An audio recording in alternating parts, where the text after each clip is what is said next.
Ladies and gentlemen, people of Payne County, I'm Father Brian O'Brien, and I'm joined by my co-host, friend, and brother in the Lord, Father Kerry Wakulich.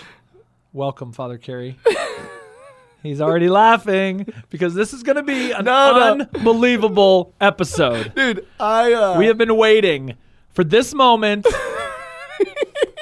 for hours. No. Actually, the whole week in preparation for this podcast, there's just a lot of buildup. There was a lot of buildup. Tension. But this phrase came up. Is this about me or is this about other people too? And they're like, it's not you, Father. It's me. It's not you. It's me. Yeah, I was like, wait, you just told me. I invented it's not you. It's me. So we're here in beautiful Stillwater, Oklahoma, in Payne County, Oklahoma. If you have not been here, you need to come. Yeah, it's not Zombieland 1. Okay, you gotta come. Have you ever seen Zombieland 1? Stillwater is a great town. Payne County is an awesome place to be. It is. We're not perfect, but we're getting there. It is God's country. It's beautiful.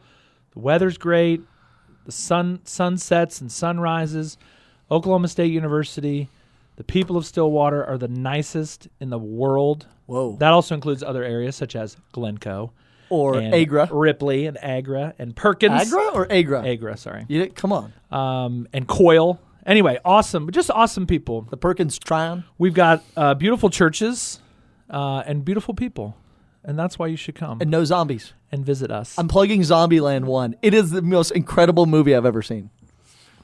Are we getting paid?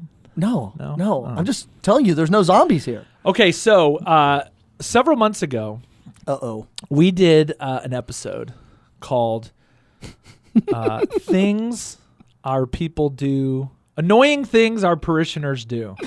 Oh. And the intent of the episode, which was not received by all, was trying to, and one of the things we try to do in this podcast, we've had 80-something shows over the course of the last year and a half. One is to help the people of Payne County understand better the gospel and the teachings of Jesus Christ and his church, but also how to be more effective evangelists. True. And part of that is understanding kind of the culture of the church. And so one of the things, for example, I found beneficial on that show that we talked about the annoying things our people do is... You found out who listens? Well, you do, definitely. But also who doesn't listen. Because there was a little bit of... There were some people who didn't listen to the show. I mean, that show, if you go back and listen, it was hilarious. And it was interesting. And the people who really listened to it, I think, learned something and got some insight into the life of the parish and the life of the priest that helped them. So as an example, one of the things that we said on that show was we were talking about right after Mass, right after a Sunday Mass, right? It's a free-for-all. There's people everywhere. And for us as priests, that's a very critical 5-10 minutes where we are searching out people. I have in mind certain people that I want to talk to because I heard something happen in their family. Uh-huh. I know they're going in for surgery. But we're also looking for new faces, people who... And so one of the things we said that was annoying was when people who are kind of regulars, who are at church all the time, who we know well, who have access to us at other times, email, phone number, they're on social media, they stop by the office, they come up and kind of... Hey, Father Brian, I have a question. And they dominate you for that really critical 5 minutes when they could have access. Anyway, and so I had a couple people who said, like, that was very helpful. Like, I'm going to leave you alone in that critical time right after Mass. Okay, beautiful, right? But there were people who were mad, and ultimately they didn't listen to the show. They just saw the title and they thought it was kind of insulting. That was certainly not our intent. And if anybody thinks that way, I mean, I apologize. It's not what we meant. For the next 3 weeks, I heard that people came up to you and say, "Oh, I hear that you hate it when people occupy your time the 5 minutes after Mass." And you're like, "You're doing it right now." Oh, and then walk off. So today's episode is called... Oh, don't drum roll. Annoying Things That Priests Do. Ah! So and the crowd cheers. I put it out on Facebook the other day and just said, "We're doing a show on annoying things that priests do. Go." A. You ready? Oh my gosh. Well, the list, it was like 100 and something comments. It was unbelievable. Now, some people got real kind of ranty, like there's something specific about their priest or anyway, so we're going to talk through. Okay. Okay, go. What do you got? What do you got? When a priest blows his nose and he has the microphone on. Oh, really annoying. Okay. People are just like, wow, well, generally speaking, I think priests, we're going to speak in the royal we, because these are all things, not necessarily that you and I do, but we probably have done them. Anyway, so we're it's an exercise in self-awareness. Okay, I'll give you another one. I'll give you another. So generally priests not using the mics well. Not using the mics well. Yeah. Another one submitted by, let me see, Kay Boyer. wait. That's Carly B. She said, when priests forget your name. And I was like, what? Are you? Is this at me? Are you slinging? Are you slinging lead at me? On that last episode about annoying things our parishioners do, one of the things we said was when people have this like unrealistic expectation that we know their name. Yeah, Kay Boyer. So yeah, that can be annoying. Yes. Okay. I've met him like 50 times, but I would ask you, I would push back, dear parishioner. In what context did you meet the priest? Mm-hmm. Because again, going back to that 5-10 minutes right after Mass, if that's the time you met him, there's a lot happening. He just finished Mass, and there's a lot of people around. Anyway, so let's be merciful to each other and wear name tags all the time. Your own pocket name tag. Okay, give me two. Priests who do not communicate well, specifically RSVPing to events. Oh, what do you think about that? It's rampant. Wait. Hold on a second. Time out. Are you talking to me? I'm not talking to you. Because I thought you were going to say annoying things priests do about emails, and then you changed it to RSVP. Well, and just general communication. It is annoying when you're at a priest function. This happened a couple of years ago. It happens all the time in our diocese. 60 priests RSVP to dinner after the Chrism Mass. The Chrism Mass on Tuesday night, and then like 70 guys showed up. And and so the organizers, are trying to, and this is true of weddings also. And 10 priests end up leaving and going and having there wasn't room. Else. There wasn't. They set room for 60 people because that's how many people. And guys came in and were like, I also RSVP'd. They're like, but there's no seat for me because dudes sat down who didn't RSVP. Exactly. Yeah, so priests, I think generally speaking, we are not good at that, and that's annoying. That's annoying when you're trying to plan a wedding, when you're trying to plan an event. There should be an expectation that people RSVP. Okay, give me something one. else annoying that priests do is that we don't preach about what they want us to preach about. What do you say to that? Well, what do they want us to preach about? Well, it depends on the person. Who gave that? Several people. What? Who? Well, it was a general comment of why don't I hear my priest preach about, and it varies on the political spectrum. My priest never talks about like sort of tough moral issues. My priest never talks about poverty. My priest only talks about like the vacation that he went on, or so. And that's kind of in many cases is a personal preference. Yeah, okay. There's a certain issue that is very important to you and therefore should be then important to the priest. And so you're like hypersensitive to, he never says that. He never talks about that. He never, when in fact, and it's important to look back, and this is a theological thing of what's the point of the homily. Now it's not that we can never talk about social issues, of course. But what's the point of the homily? The point of the homily is to break open the scriptures that the church has given us for that particular day. So anyway, multiple people were annoyed by priests not talking about what they want to talk about. Okay, what do you got? Okay, I got one. Again, this seems like it was specifically slung at me. You're very sensitive. I think your conscience is bothering you. I am very sensitive because they said, when at 3:00 when you're at your most exhausted, you try to tell people what to fix around the church. I was like, annoying thing that priests do. So you're like, I every day at 3:00 I take a siesta. I've been doing this for, 20 years.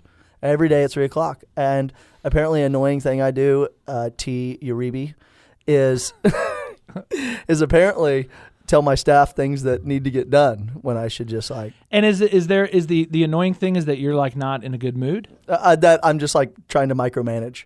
And maybe that's an annoying thing that priests do in general, is that they have no, like, as a priest, you don't get any formal like managerial training.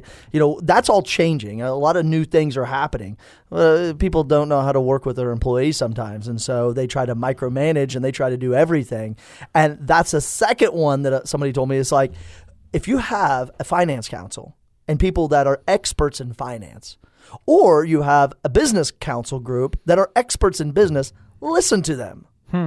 Annoying things that priests do is they have these committees and they have really intelligent people on them, and don't listen.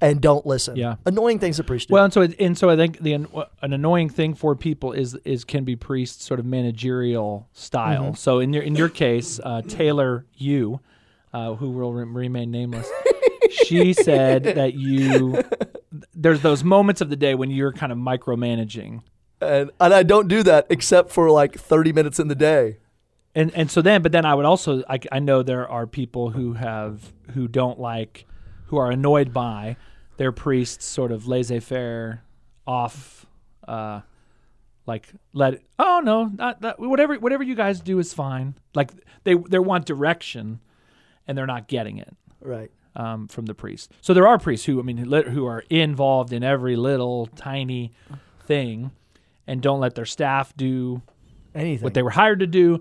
Don't let their finance council or parish council or right. But then there's others who are very hands off, who aren't around very much, and that can be annoying because especially if you're an employee or if you're in leadership in the parish and you want some direction, Father, you're the pastor, like give us some direction. Okay. Or hey, Father, like yes, you have given us direction and now we're doing it, and so back off. Yeah? Yeah. Okay. Okay, two others. What else you got? Okay. Yeah, please. Two sacramental ones. Ready? Annoying things that priests do. They don't provide enough confession times. And when they do provide, they show up late. Ooh. So one, like somebody said, showing up late. Somebody told me, they're like, what does our priest think we're all like the Blessed Virgin Mary and Saint Joseph around here? They provide like 30 minutes on a Saturday afternoon of confessions. Annoying. We're not saints. We're trying to be saints, but we're all sinners. So give us some more confession times. So annoying things. Another one was when priests hurry through the liturgy. Ooh, yes. As if you got something better to do right now. Yeah. Slow down. You're going too fast. What? So let's try to help people, because I know I'm sure you've done that. I've done that. It's not our intent, but why would a priest rush the Mass? Why would they rush the Mass? Well, I'm not excusing it. Okay. I'm just some ideas of why they would rush through the Mass. One, they've fallen out of love with Jesus and the Mass. Sure. Okay, boom. Sure. Shots fired right there. Yep. Two, they think that Mass has to be done in 1 hour. Yes. Three, they have always been taught to read fast, and so they read the Mass and pray the Mass quickly. Maybe a fourth one is they don't like the noise in their church, and they realize, like, especially if a lot of kids are there, that for the benefit of parents to keep the Mass under an hour, because they know the little squirmy little worms will squirm all over the place. And so maybe they're doing it for the benefit of families, and no one's really asked them. So it can be, in a way, visually like, this is annoying. But they also may be just saying, okay, I want to celebrate the Mass, but I also I'm here for the benefit of parents who have little kids, and we want to get this thing going. Be efficient. Yeah. I think the other thing is some of our brethren have multiple Masses in the course of a day. So we have a lot of guys in Diocese of Tulsa. Most of our diocese is rural. Many of our priests outside of Tulsa have multiple parishes. Right. And so they have a mass at 8, and then they have another mass at 10, 30 miles away. And so there can be kind of a time crunch. And again, I'm not excusing it. I just think it's one of those things where I think we can all be more compassionate to each other. Of like, maybe there might be a reason. Yeah, I had the mass near Krebs, and I forget the other town that's out there that Jim Caldwell used to have. And so I was covering him one weekend, and I was at the lake celebrating Mass, and I preached maybe 5 or 6 minutes more than I normally do. So 15-minute homily, and then I socialized with people afterwards. So Mass lasted an hour and 8 minutes, and then I socialized, and that pushed it to like another 10 minutes of socializing, and I was late to Krebs by 25 minutes. Oh my gosh. Because I was just cruising along, and I was like, when you're in the mountains of eastern Oklahoma, southeastern Oklahoma, you're like, you can't make up 25 minutes. Yeah. There's no way. Yeah.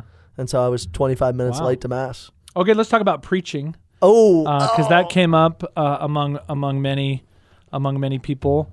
I think the annoying things were a priest who is not prepared to preach. Secondly, a priest that we mentioned earlier kind of doesn't preach on what you want them to preach on. And then priests who go too long.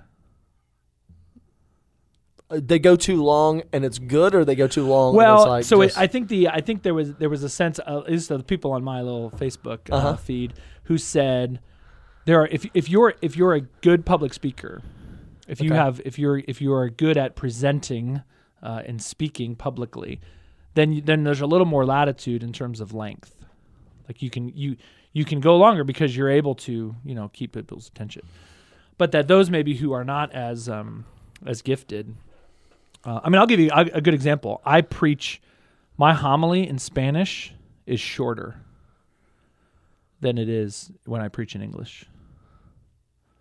Because and part of that is I'm a less comfortable, engaging, less comfortable in the second language than I am in the first one. So I think that's in my own world, that's one distinction that's made of like in terms of length. But then I think some people have said like the annoying thing, priests who they have a point, their homily has a point, and it's a good point. They just make it 5 times.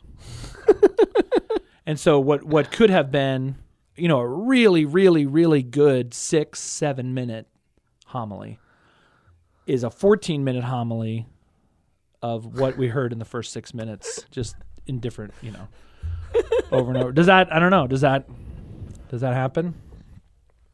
I can tell you it does. I mean, I've certainly done that where and I can tell, like, I usually preach longer when I'm not as organized. It tends to as we drift. It tends to you keep circling the plane. You never land it. O'Brien. You never land the plane. One of the people in the front row tapping their watch. Tapping the watch, and don't do that, by the way. If you do that, I'll throw things at you. Okay, give me another one that you're priests who have a different temperament. So just as an example, I don't know if you saw over the Christmas break, you were probably I was in. You were doing all kinds of awesome things, but Pope Francis slapped a lady's hand. Did you see this? So Pope Francis, I think it was New Year's Eve. So he just finished, is making an address. He comes down to St. Peter's Square, and of course there's 20,000 people, and he's walking through the crowd, and he's walking sort of in the middle of this aisle. But then he goes over to people and shakes their hand and blesses them. And so there was this lady. He had just talked to these people and now was moving away, and she grabbed his sleeve. Like a pickpocket? No. She was trying to get his buttons. She grabbed his sleeve, and he kind of pulled. And she wouldn't let go. And so he slapped her hand. Bam! What? And kind of like. Remember, he was a bouncer. That's true. He was a bouncer in college, so it was he came back to and then sort of said something to her. What he said, I don't know. Like almost kind of scolding her a little bit. So from that, there were multiple reactions. One was like, of course, like he's an 83-year-old man. Don't grab him. He's the Pope. He has other people to talk to. But then there were other people who were like, this is the true face of Pope Francis. We always knew he was, an angry person. So I know, this has happened to me, and that is people catch you in a bad moment. Either you're kind of transitioning between events and they have something what's really important to them, but I'm on my way to something else, and so you don't give them the time that they think they need or that you should. Yeah. That's annoying. That's annoying to people. Or you lose your temper. Okay.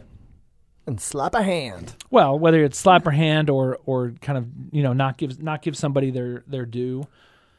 I've definitely done that. Been short with people. That's annoying. That's annoying to people. Have you ever done that? I'm Russian. Yes. Nice. Yes. Okay. I got. Go ahead. Go. Okay. So annoying things that priests do. Changing words. Oh, so liturgical. Oh yeah, people. People said, "Well, I went to confession, and the words of absolution were not the same as I normally heard." Oh, that's good. Is that a valid sacrament then? I was like, well, yeah. Should presume it's valid. Yeah, presume it's valid. I've had that. I went to confession over Christmas break, and I was like, I'm sorry, what did you just say? Like, I couldn't put together the absolution prayer. Annoying things that priests do. Yeah, that's not a priest should not be making that up. Yeah, so don't changing words of the mass. Changing words of the mass, not the words of the consecration, words of absolution, different words in the prayers. Anything changes. Changing words in the mass. Baptismal ritual. Yeah. So annoying things that priests do is. So I would do before you get super mad at your annoying priest. I would make sure that you know what you're talking about, and I think maybe even see it as an opportunity to learn more about your faith. So if somebody you're at mass and you think the priest is changing the words of the mass, you need to go research and make sure. So for example, this happened a couple years ago during ordinary time, which we're in now. There are options for the Eucharistic prayer. Oh, right. Yeah. So there's kind of 4 main Eucharistic prayers. Most of the time you hear 1, 2, or 3.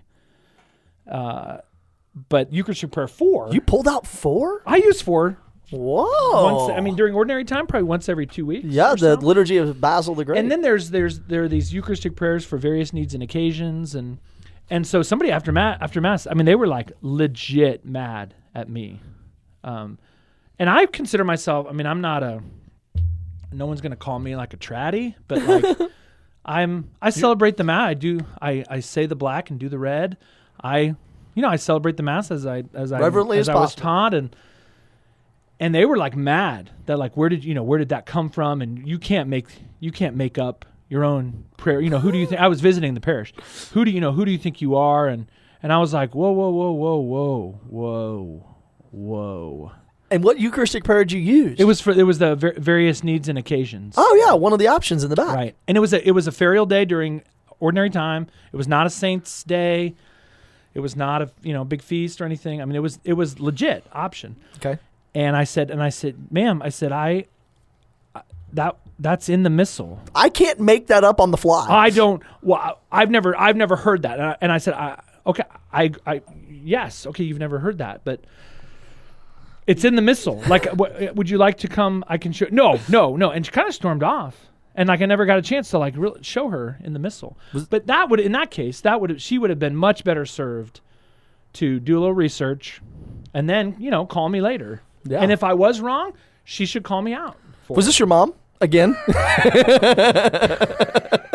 Because she should just called you out over dinner, like, Brian. And then she said, "Get in the car, son.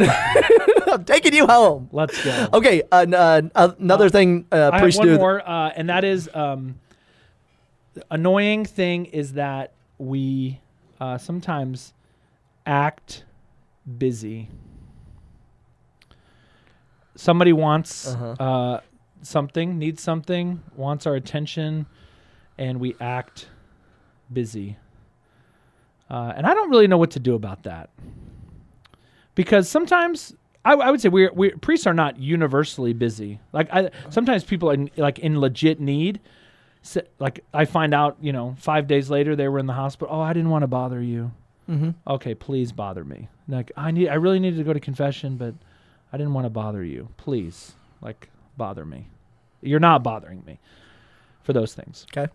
But so anyway, that's one thing. But I know I definitely have done it where you where you're acting busy. I mean, in some cases, I am busy. The day of a funeral, for example, I try to kind of clear the schedule as much as I can, because a funeral is a mentally and spiritually exhausting exercise. Uh-huh. And so if somebody comes and needs something on the day of a funeral, I'm typically not going to be that responsive. Anyway, and I know that people find that annoying, and I regret that, and I don't know what to do about it. Okay, it's just one of those. Got it. I got two more things. Please. Okay, ready? Annoying things that priests do: forget to wash their hands. So, in a case, a person came up for Holy Communion, and they walked away, and they're like, "Why does Jesus taste like cologne?" So. Their priest had sprayed cologne or deodorant or something like that, and not washed their hands. It wasn't hand sanitizer. I gave him Jesus and Holy Communion, and tasted the cologne. The second thing, and this is me. Breath. Come on. Oh yeah. Yeah. I remember when I was in the Air Force, and I went to daily mass, and the guy went, "Body of Christ." And I could smell. It was an Air Force. It was an Army or Air Force. It was a military priest. And so I'd probably been. Huele mal. Oh my gosh! And coffee breath. We were on deployment, so you can excuse them. But it was they're like Body of Christ. I was dodging them to receive Holy Communion. Wow. Oh my gosh! It was pretty awful. So maybe there is that prayer of washing your hands. So maybe wash your hands and do the little prayer of the washing. Well, the and hands. we're actually instructed. Part of it, we want to wash our hands before Mass starts. There's a prayer. Yeah. Of washing the hands before the liturgy, which is both theological and quite practical. And there's also a prayer for brushing your teeth before Mass too. Lord, may these teeth glorify you through speaking the correct words, may they and through shine eating as you. bright as the light of Jesus in our world. Okay, last one. Several people said. Last one. We got 3 minutes. Several people said they've had experiences with priests who kind of come in, are new to a place. Ooh. And they come in and just do whatever they want, fixing things, change everything, or do what. Oh, that is annoying. I mean, that's the first thing you do when you show up as a parish is take a big evaluation, get to know the people of God, get to know what they want. What if something's happening there that shouldn't be happening? Oh, well, do there's always. Do you wait?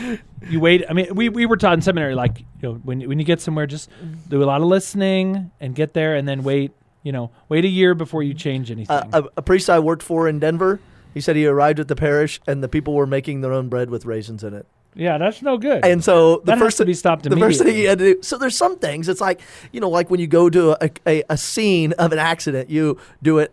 You ascertain what's going on. Yeah. So you figure out what's going on. Maybe the choir is not very good, or maybe the floors need to be cleaned. But there also may be serious things they're using raisin and oat bread for Mass, which is no go. So. Yeah, that's annoying when priests do that. And then what's double annoying is hearing that from people and them expecting me to fix it. I'm like, I can't help you. Oh, at their parish? Yeah, I can't. I'm like, yeah. I can't do that. So in our last few seconds here, we get it. We get it. That priests are very different. We're from different countries. We speak different languages. From different states. We went to different seminaries. I hope that you trust our motives are good. Pray for us that lots. We love you, and that you pray for us. And really, and I think anything you can do to support your priest is greatly appreciated. But we're annoying, and we know it, and we need your prayers and God's mercy. Peace. Many blessings. Have a great week.